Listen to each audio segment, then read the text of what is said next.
Tu sais ce qui est le plus effrayant dans la vie? Ce n'est pas de se tromper, ce n'est pas d'échouer, ce n'est même pas de souffrir. Le plus effrayant, c'est de se réveiller un jour et de réaliser que tu as passé des années entières à faire semblant que tout allait bien, alors qu'au fond, tout s'effondrait petit à petit. Parce que la vérité, c'est que la plupart des gens ne se détruisent pas d'un coup. Ils ne s'écroulent pas du jour au lendemain. Non. La destruction est lente, invisible, silencieuse. Elle s'installe à travers de petites attitudes, de minuscules habitudes qui semblent inoffensives, mais qui, accumulées, te volent ta vie. Aujourd'hui, je veux te montrer 5 de ces attitudes. 5 comportements qui paraissent normaux, mais qui, jour après jour, grignotent ton énergie, ton temps, ta confiance et ton avenir. Et je veux te les révéler parce que peut-être qu'en ce moment même, tu es en train de sourire, de dire à tout le monde que ça va, alors que toi-même, tu sais que ce n'est pas vrai. La première attitude, c'est d'ignorer tes émotions et de tout enfouir sous le tapis. Tu vois, on nous apprend depuis petit à sourire, à dire ça va, même quand ça ne va pas. On nous dit que montrer sa vulnérabilité, c'est un signe de faiblesse. Alors, on met un masque. Mais le problème avec les masques, c'est qu'ils finissent toujours par tomber. C'est comme une maison pleine de fissures que tu recouvres de peinture. De loin, tout paraît solide, mais la structure est en train de s'effondrer. À force de prétendre, tu perds le contact avec toi-même. Tu ne sais plus ce que tu ressens vraiment, tu n'arrives plus à identifier ce qui te fait mal ou ce qui t'épuise. Et quand tu ignores tes émotions, tu laisses les blessures s'infecter en silence. Le résultat? Burn-out, crise d'angoisse, fatigue chronique, perte de sens. La solution n'est pas compliquée, mais elle demande du courage. Accepte de ressentir. Autorise-toi à dire « ça ne va pas ». Mets des mots sur ce que tu traverses. Écris dans un journal, parle à un ami de confiance, consulte un professionnel si nécessaire. Parce que ce que tu caches te contrôle, mais ce que tu affrontes te libère. La deuxième attitude qui détruit ta vie, c'est de rester entouré des mauvaises personnes. Tu sais, ces relations qui semblent inoffensives mais qui te vident à petit feu.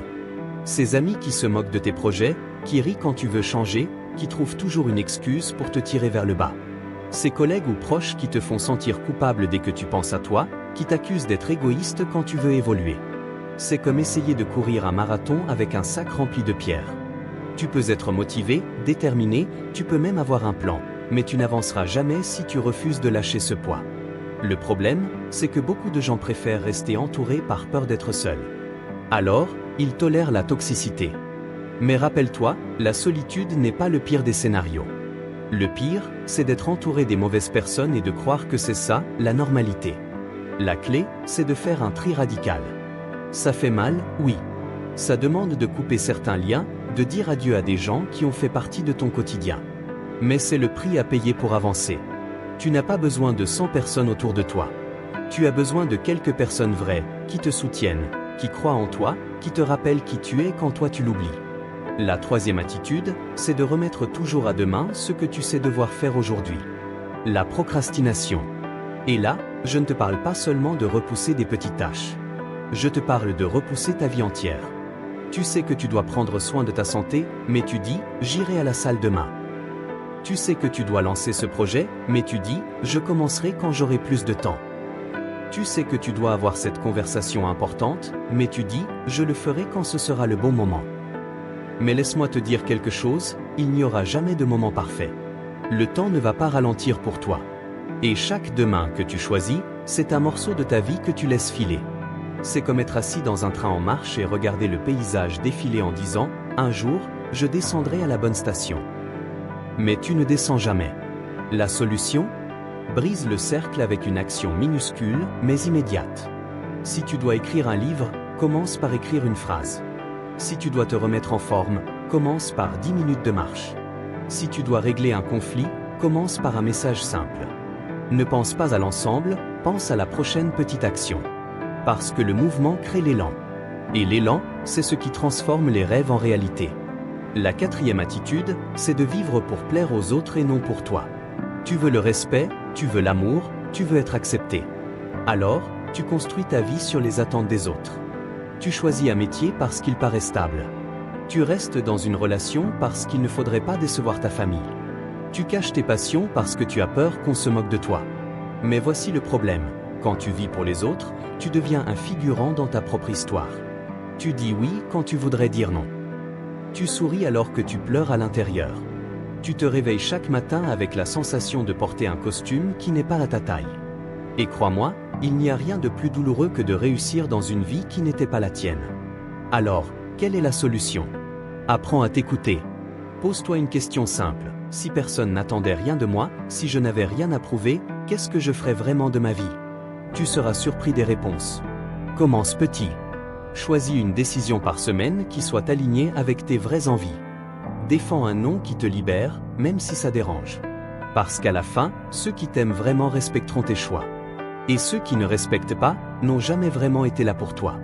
Enfin, la 5e attitude, et peut-être la plus destructrice, c'est de croire que tu as encore tout le temps du monde. Tu te dis que tu es trop jeune pour te prendre au sérieux. Que tu as encore 10 ans pour changer. Que tu pourras toujours te lancer plus tard. Mais le plus tard est le plus grand mensonge qu'on se raconte. Le temps est l'unique ressource que tu ne récupéreras jamais. Chaque jour passé à faire semblant que tout va bien est un jour que tu ne retrouveras pas. Et c'est ça qui fait peur. On pense toujours qu'on n'a plus de temps, jusqu'au jour où on se rend compte qu'on n'en a plus. Tu n'as pas besoin d'attendre une crise, une maladie, une perte pour réagir. Tu peux décider maintenant. Tu peux commencer aujourd'hui. Parce que la vie ne commence pas quand les conditions sont parfaites, elle commence quand tu prends la décision de l'honorer. Demande-toi, qu'est-ce que je veux que ma vie signifie? Et surtout, qu'est-ce que je peux faire aujourd'hui, maintenant, pour aller dans cette direction? Même si c'est minuscule, même si c'est imparfait. Parce que l'action imparfaite bat toujours l'attente parfaite. Alors, voilà. 5 attitudes qui détruisent ta vie pendant que tu fais semblant que tout va bien, ignorer tes émotions, t'entourer des mauvaises personnes, procrastiner, vivre pour plaire aux autres et croire que tu as encore tout le temps du monde. Peut-être que tu t'es reconnu dans une ou plusieurs de ces habitudes. Peut-être que tu as ressenti ce pincement au cœur, ce moment de vérité qui dérange. Et c'est normal. Ce n'est pas un signe de faiblesse. C'est le signe que ton cœur te parle.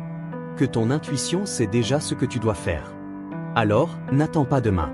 Choisis une seule chose à changer, aujourd'hui. Un pas, aussi petit soit-il. Et souviens-toi, la vie n'est pas une répétition générale. C'est la scène principale. Et le moment d'agir, c'est maintenant.